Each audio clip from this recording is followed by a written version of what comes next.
जो मुस्कुरा रहा है उसे दर्द ने पाला होगा, जो चल रहा है उसके पाँव में छाला होगा।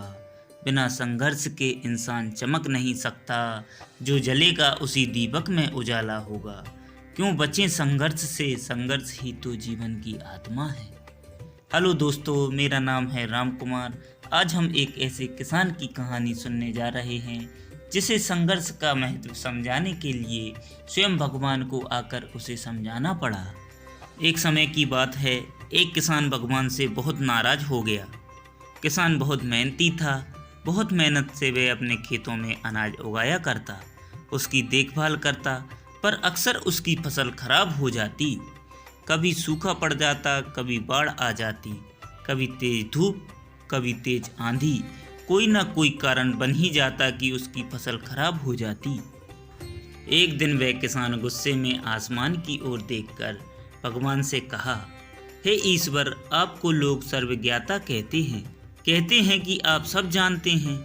आपकी इच्छा के बगैर एक पत्ता भी नहीं हिलता, पर मुझे तो लगता है कि आपको तो ये भी नहीं पता कि खेती बाड़ी कैसे करते हैं।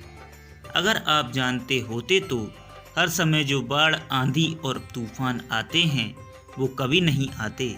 आप नहीं जानते कि कितना नुकसान उठाना पड़ता है हम किसानों को। यदि आप मेरे हाथ में यह शक्ति दे दें कि जैसा मैं चाहूँ वैसा मौसम कर दूँ, फिर आप देखना मैं अन्न के भंडार भर दूंगा। भगवान किसान की तीखी बातें सुनकर मुस्कुरा रहे थे और वह किसान के सामने प्रकट होकर बोले, मैं आज से तुझे यह शक्ति देता हूँ कि तुम अपने खेतों पर जैसी इच्छा हो तैसा मौसम कर दोगे। मैं बिल्कुल भी दखल नहीं दूंगा, तुम्हारी इच्छा से सब कुछ होगा। किसान बहुत खुश हो गया। किसान ने गेहूं की फसल अपने खेतों में बोई। जब उसे लगा कि खेतों को धूप चाहिए तो खेतों को धूप मिले, जब पानी बरसना चाहिए तब पानी बरसाया। आंधी, तूफान, बाढ़ कुछ भी उसने अपने खेतों पर नहीं आने दिया। किसान के खेत में इस वर्ष ऐसी फसल हुई जैसी कभी नहीं हुई थी। हरी भरी लहलहाती फसल। मन ही मन में बहुत खुश हो गया और सोचने लगा, अब सबूत के साथ दिखाऊंगा भगवान को कि इसे कहते हैं शक्ति का सही उपयोग। मेरी सफलता देखकर उन्हें अपने नियम जरूर बदलने पड़ेंगे। कुछ दिन गुजरे, फसल कटने को तैयार हो गई। किसान बहुत उत्सुकता के साथ फसल को काटने लगा, पर जैसे ही उसकी नज़र गेहूं की बालियों पर गई तो उसने अपना सिर पीट लिया और वह रोने चिल्लाने लगा। गेहूं की एक भी बाली के अंदर गेहूं का दाना नहीं था। सारी बालियां अंदर से खाली थीं। किसान बहुत दुखी हो गया। उसने भगवान को रोते हुए फिर पुकारा, हे प्रभु, तुमने ये मेरे साथ क्या किया? क्या तुमने मुझे कोई सजा दी? भगवान बोले, ये तो होना ही था। तुमने पौधों को संघर्ष करने का मौका ही कहाँ दिया। ना तेज बारिश से सहने दिया, ना ही धूप में तपने दिया।